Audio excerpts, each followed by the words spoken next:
বড় মাসির বাড়িতে গিয়ে যখন পৌঁছালাম তখন বিকেল 5টা। আমার বন্ধু অতীশ ওরই নিজের বড় মাসি, সেই সূত্রে আমিও বড় মাসি বলেই ডাকি। আগে থেকেই ঠিক হয়েছিল শিলিগুড়িতে অতীশের মাসির বাড়িতে একদিন কাটিয়ে পরের দিন আমরা দার্জিলিং চলে যাব। আসার আগে অতীশ অবশ্য বারবার বলছিল বড় মাসির বাড়ি এবারে না গেলে খুব রাগ করবে।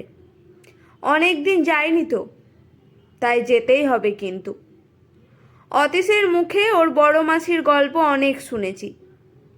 অতীশ প্রায়ই বলতো বড় মাসির মতো মানুষ হয় না।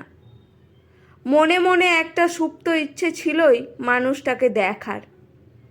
মাসির বাড়িতে পৌঁছানোর পর থেকেই সে যে কী ভীষণ রকমের আপ্যায়ন বলে বোঝাতে পারবো না। বাড়িতে আছে বলতে মাসি, মেসোমশাই, মাসির ছেলে আর ছেলের বউ। সন্ধে থেকে হই হুল্লোড় করেই কেটেছিল বেশ। তবে সব থেকে বেশি ভালো লেগেছিল মাসিমণির সাথে বৌমার সুন্দর বন্ধুত্ব দেখে। কে বলবে শাশুড়ি বৌমা যেন দুই বন্ধু। আজকাল অনেকেই ভাবে শাশুড়ি মানেই খারাপ, কিন্তু এই শাশুড়ি বৌমাকে না দেখলে কেউ বুঝতেই পারবে না পরস্পরের প্রতি কি ভালোবাসা এদের। সন্ধ্যের আড্ডায় বসে সে দৃশ্য প্রত্যক্ষ করেছিলাম। আড্ডায় বসে মাসিমণি বৌমাকে আবদার করে বলল, রুষা, তুই এত ভালো গান করিস, তোর এই ভাইগুলোকে একটা গান শোনা অন্তত।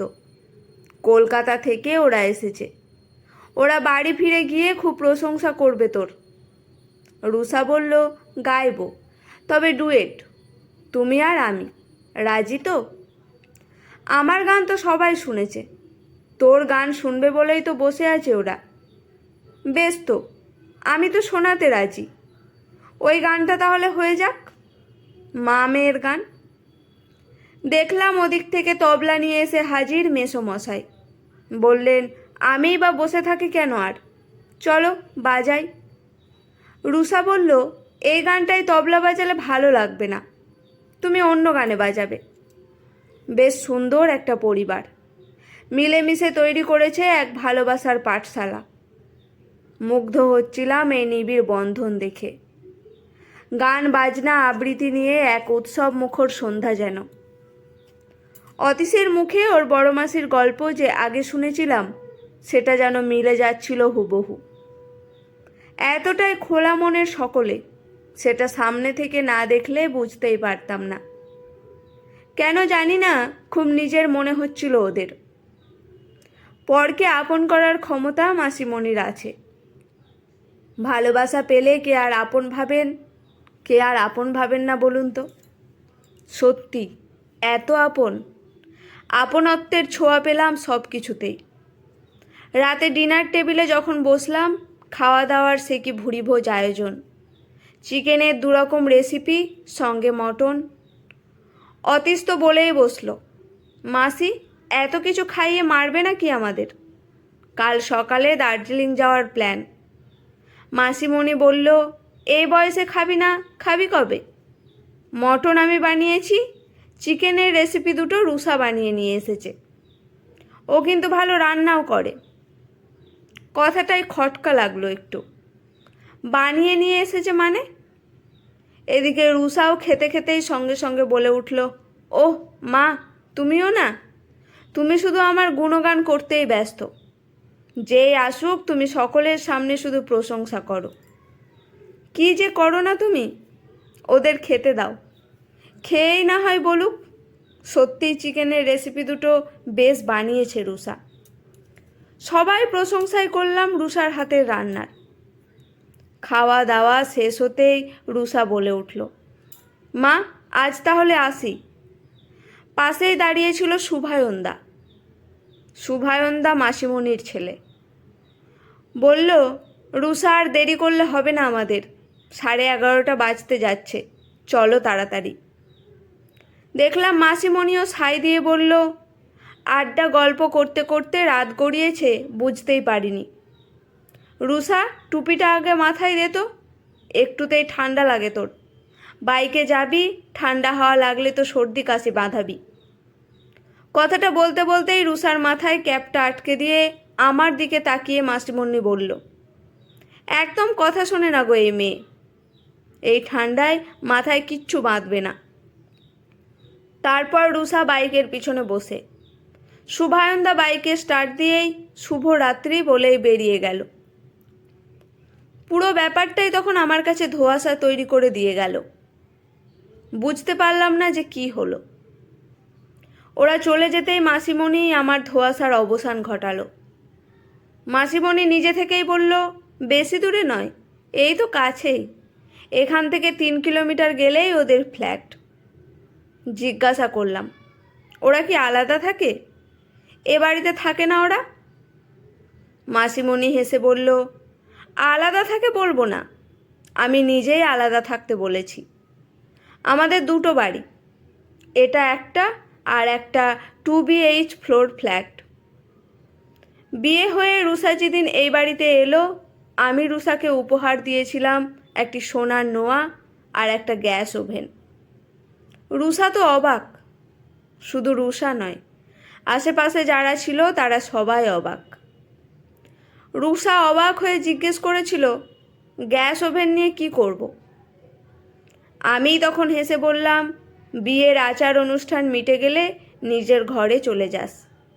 আমাদের আরও একটা ফ্ল্যাট আছে, ওই ফ্ল্যাটটা আজ থেকে তোদের। ওটাই তোর নিজের ঘর, নিজের সংসার। ওখানে সব কিছু সাজিয়ে দিয়ে এসেছি, শুধু ওভেনটাই নেই, তাই ওটা দিলাম। আমার এমন কথায় রুষা আশ্চর্য হয়ে জিজ্ঞাসা করেছিল, তাহলে আমরা আলাদা থাকবো, তোমাদের সাথে থাকবো না? বললাম, সাথেই তো থাকবো, একসাথেই আছি। আমার যেমন একটা নিজের সংসার আমার স্বামী ছেলেকে নিয়ে, তেমনি তোর একটা নিজের সংসার হোক। বিকেল বা সন্ধেয় ঘুরতে আসবি এই বাড়িতে, আড্ডা দেব, গান গাইব, কবিতা আবৃত্তি করব। তুই ভালো কিছু রান্না করলে এখানে নিয়ে আসবি, আমি ভালো কিছু রান্না করলে তোকে দিয়ে আসবো। মাঝে মাঝে ডিনারে নিমন্ত্রণ করবি। আমি আর তোর বাবা তোর ওখানে গিয়ে কিছুটা সময় কাটাবো। দেখবি সম্পর্ক ভালো থাকবে, একটা টান থাকবে। কথাগুলো শুনতে মন্দ লাগছিল না। ভালো থাকতে গেলে ভালো ভাবনাটাও জরুরি। জিজ্ঞাসা করলাম, এমন ডিসিশন নিলে কেন মাসিমণি? মাসিমণি হেসে বলল, তোমার মেসোমশাই আর আমরা দুজনেই এইভাবেই ভেবেছিলাম। সম্পর্ক দূর থেকেই বেশি সুন্দর, এতে প্রত্যাশা কম থাকে। রুষা এখনকার মেয়ে, ঘুম থেকে দেরি করে উঠতেই পারে। নিজের সংসার, তাইও ভালো বুঝবে সব কিছু। ও নিজের মতো করে ঘুমোবে, উঠবে, পুরোটাই নিজেরা বুঝে নেবে। ইচ্ছে হলে ঘুরতে যাবে, সিনেমা যাবে, তার সংসারে তার মতো করেই চলবে। আমি এগুলো দেখতেও যাব না, বলতেও যাব না। আসলে জানো তো, সব মেয়েই বিয়ের পর নিজের একটা সংসার চায়, একদম নিজের। এবার হয় কি, যে সংসার শাশুড়ি এতদিন সামলে এলো, সেই সংসার কিন্তু কিছুতেই অন্যের হাতে ছাড়তে চায় না সে। তখন সমস্যাটা বাধে। এটা শাশুড়ির দোষ নয়। যে সিংহাসনে এতদিন বসে রাজত্ব করেছিল, সেটা ছেড়ে কেউই দেয় না। রাজা আছেন, অথচ আর এক রাজা এসে যদি সেই রাজ্যে রাজত্ব করতে চায়, তাহলে তো রাজায় রাজায় যুদ্ধ হবেই। তার থেকে আলাদা রাজ্য ভালো। সংসারে শান্তিটা বড় প্রয়োজন। আমি যে সমস্যাগুলো ফেস করেছি, সেটা আমার বৌমাকেও যাতে ফেস না করতে হয়, তার জন্য এই আয়োজন। আমি চাই রুষার রাজ্যে রুষা রানী হয়ে থাকুক। আজকের গল্পটি এখানেই সমাপ্ত। গল্পটি কেমন লাগলো অবশ্যই কমেন্ট করে জানাবেন। গল্পটি শুনে যদি ভালো লেগে থাকে, মন ছুঁয়ে যায়, চ্যানেলটি সাবস্ক্রাইব করে পাশে থাকবেন।